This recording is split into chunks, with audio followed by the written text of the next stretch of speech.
Okay, here we are, back in the shop again. I have stripped that 10-horse motor all down. I'll tell you, these crankshaft journals are 1 3/8. The original Panther ones are 7/8 of an inch. This is a hell of a lot heavier built than that Panther lightweight engine would have been. Anyways, I've got all the cowls stripped off. Took the flywheel off. It's going to be an external flywheel, so I want to get rid of some of these fins, and I've gone all Allen Milliard on it and started cutting things off with a hacksaw. It saves a lot of time in the lathe. I will put it in the lathe and face those down and get a nice smooth face on them. But meanwhile,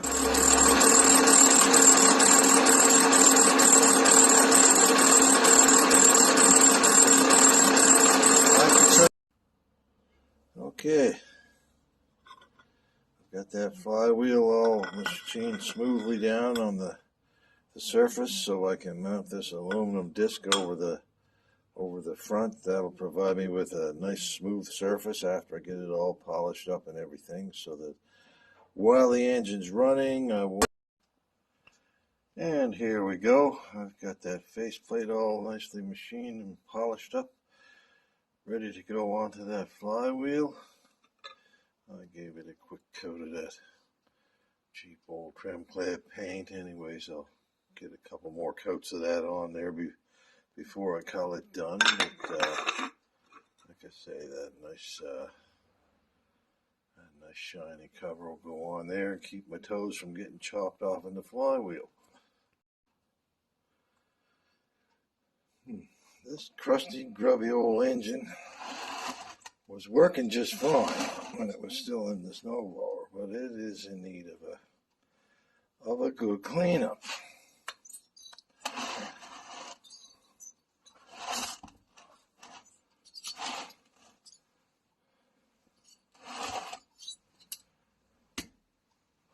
So,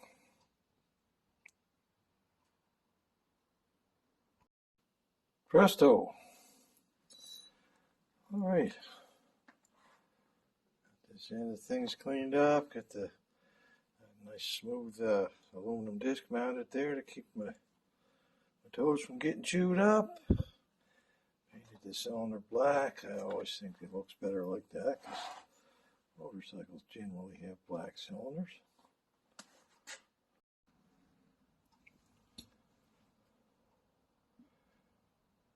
And bada bing. Okay. I got the flywheel mounted on there. Cleaned up the crankcase on the outside and it's not old and grubby looking anymore. I took this dipstick affair off of here, because who needs that sticking up off the side of an engine? Anyways, I made up a nice little plug. I don't have the dipstick in the plug yet, but I'm going to put that in there so that that looks a lot cleaner, doesn't it now?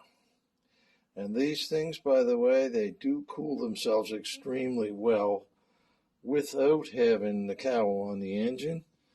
Because after all, the machine's going to be moving through the air anyway. But, these have a lot of fins on them, and they do cool themselves very well. I've seen these things all plugged up with grass and mouse nests and hay and stuff and still run perfectly fine. But, like I say, with that engine in the open air, it ought to be great. And I may put a nice little air scoop up over the top there just to help direct a little bit more air down over the cylinder head, although it doesn't really need it. But I have a lot of room up underneath that gas tank, and filling that in with a scoop or something might make the whole issue look a lot better. Anyway, one more turn around.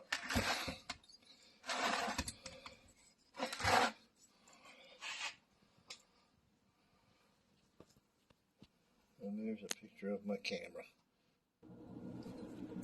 I've been going through my scrap heap over the shed, trying to find enough parts of a clutch to make something that's going to work on that current Berman transmission that I've got sitting in the bike.